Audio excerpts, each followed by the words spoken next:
let's get into it. 22 long rifle was invented in the late 1800s. That's also when Biden was born.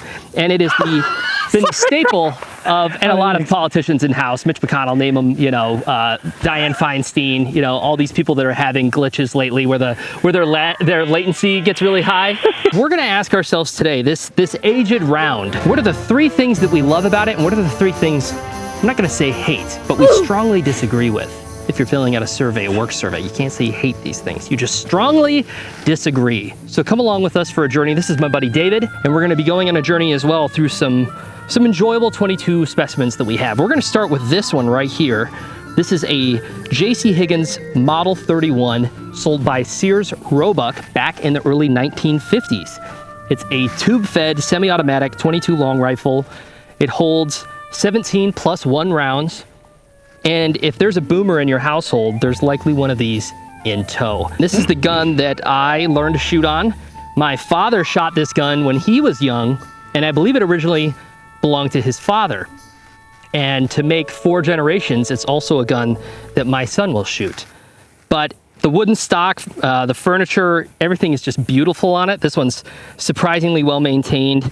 The stock had to be tightened up, but I think it's just a great little gun. And it runs.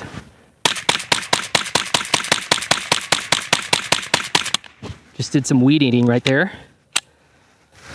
Yeah. One of the pros of 22 is the capacity to weed eat. Weed eating. But our first pro, because this gun, when it was on sale in the early 1950s, brand new, was $36. You could buy it with a scope for $40. Now with inflation, that's gonna be obviously more now. We'll put on a screen with an adjustment for the average household income. But that brings us to our first pro for 22 long rifle, which is what, David? Cost. It's cheap.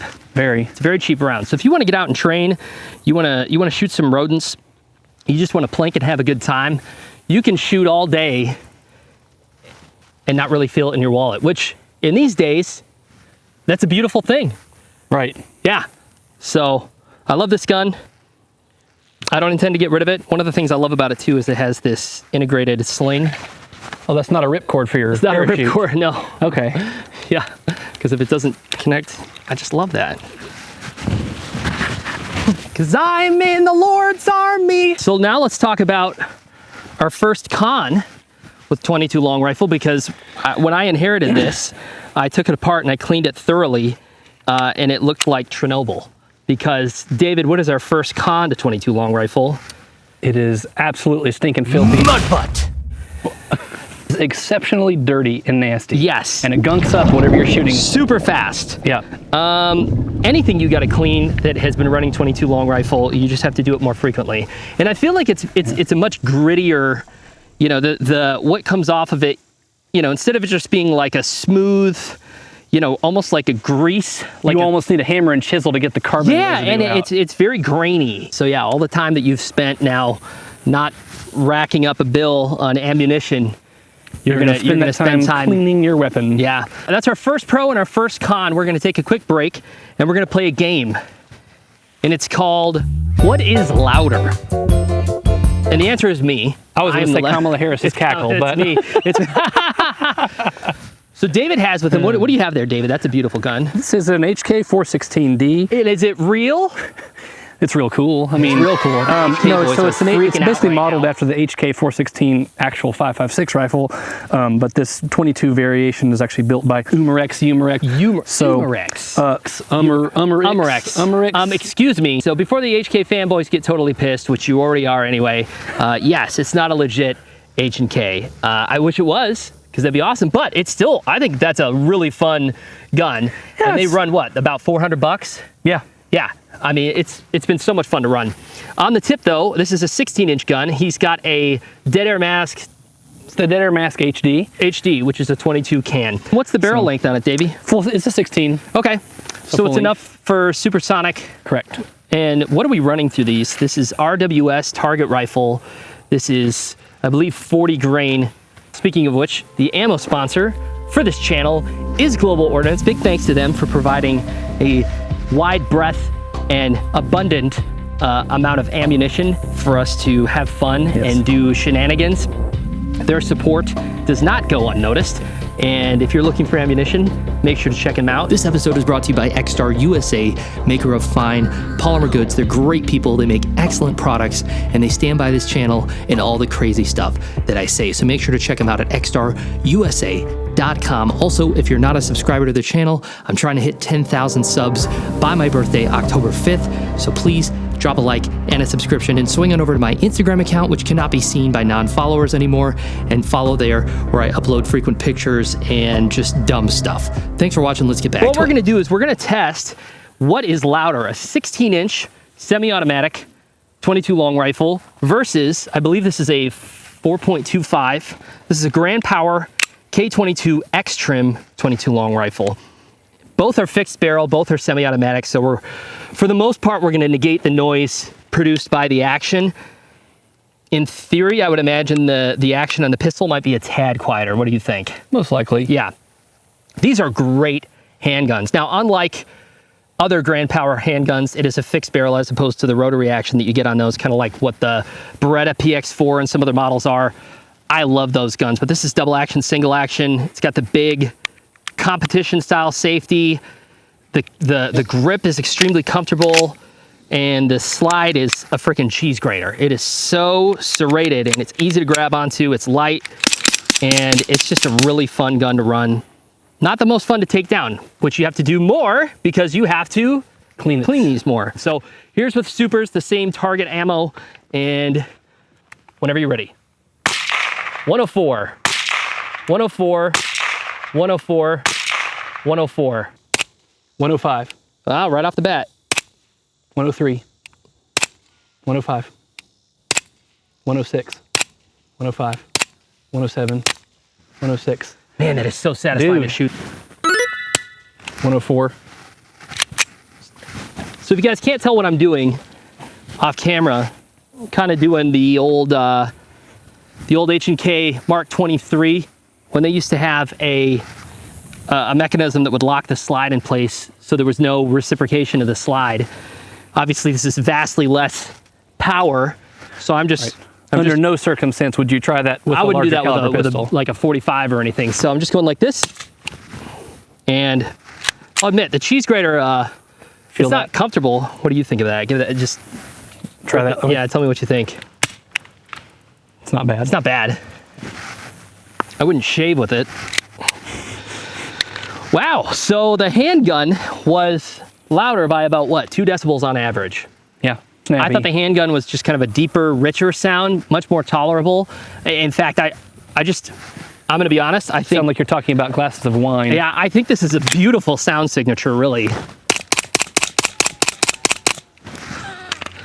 It just... If you can do that and not smile, something's wrong with you. Yeah, I'm sorry. We can't be friends anymore.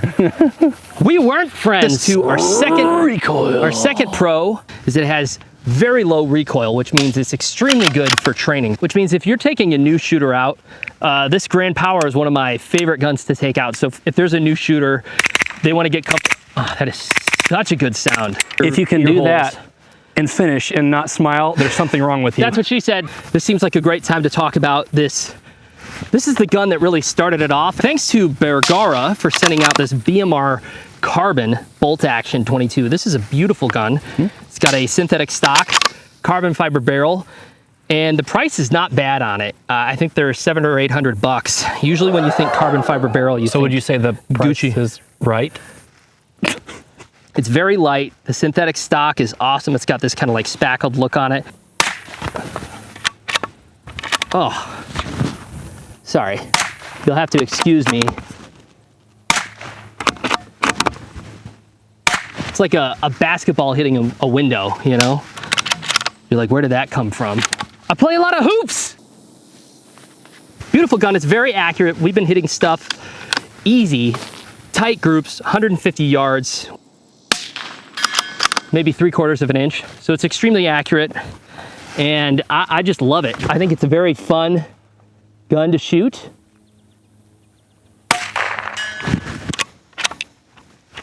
Okay, so that gun is beautiful, and I'm gonna give you more B-roll and beautiful shots of it, but that's kind of the gun that spurred...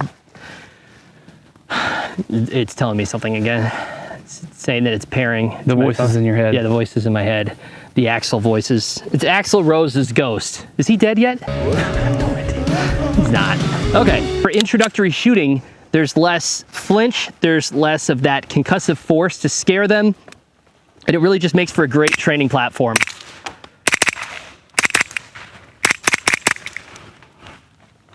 Now, how many rounds were in there? 10. That is one of the other drawbacks to 22. Number two is, as David was about to say, capacity. It sells Amway. Capacity, because I guess because of the nature of the rounds, most guns that hold rimfire ammo have a limited, 10, 12. There's a few exceptions, like the Taurus TX22 holds 16. The P322. The SIG P322 holds 20, which is kind of a first. Some of the rifles have 20 round mags, but hopefully, now that there's a 20 round mag pistol on the market, more places will follow suit. I hope so. If that thing was 20 rounds and it fed reliably, it would be perfect. Am I a joke to you? What is our third benefit, Kamehameha, of... I'm gonna go with, at least in the current year, availability. Yes. Because it's everywhere and it's easy to find. So I know there was a time when we went through the 22 buying craze, but that's at least... Because it's cheap, you can load up on it. It doesn't take up a lot of space either. I mean, this is a box of 1,000 rounds. Or no, this is 500 rounds right here. Okay, extremely small. And so if you're talking about storage, transport, you can stock up and not have to, need an entire closet for it. So I think that's amazing. Yeah. Would you carry a 22 for daily carry? Would I? Probably not. And why? Aside from potency, reliability. Reliability. Yeah, I wouldn't. So I've had people ask me, and they're like, my wife wants to get a smaller caliber for daily carry. We were thinking about 22 long rifle. I'm just like, personally, I can't recommend it with the failure rate. Let me know in the comments, would you feel comfortable carrying 22 long rifle for a daily carry? David says, I'm a no. That's a no from me, I'm also a no. I think that centerfire cartridges are far more reliable when it comes to feeding. I think that's pretty supported. I don't know who's going to be in the comments and be like, I disagree, unless they were born in the 1800s. So maybe Mitch McConnell will have something to say about that. That concludes our pros and cons of 22 long rifle. I think David and I agree that the pros far exceed the cons. We love that cartridge. If you have a different set of pros and cons, let me know in the comments below. I'm interested to see what people come up with, especially if there's people who have used 22 long rifle in different circumstances, whether it's for competition or more for hunting. Let me know in the comments below. And thank you for watching. And remember that it's great to get out into nature and just get away from all of the mucky muck. I really believe that nature is beautiful and it has the signature of our creator all over it. And it's a really good way to just step back and be thankful. I think a spirit of gratitude leads to just a better life overall. My wife gave me a quote. I don't know where it came from. I probably could have looked it up before this, but it basically says that imagine that you only had what you were thankful for the day before. So if I went to bed and I said, thank you, God, for my family, my friends, that I have food and running water and a reliable transportation and children that I love, imagine that if you weren't thankful for something, you wouldn't have it the next day. And I think that'll really put your mind into a spirit of gratitude, which I think is infectious. And you can definitely overload on outrage these days, which will ultimately steal your joy. So go forth with a spirit of gratitude, let it be infectious, and tell other people that you're thankful for them. I think that people need to hear it more, and it's an easy thing to do. Have a great day. Love you guys.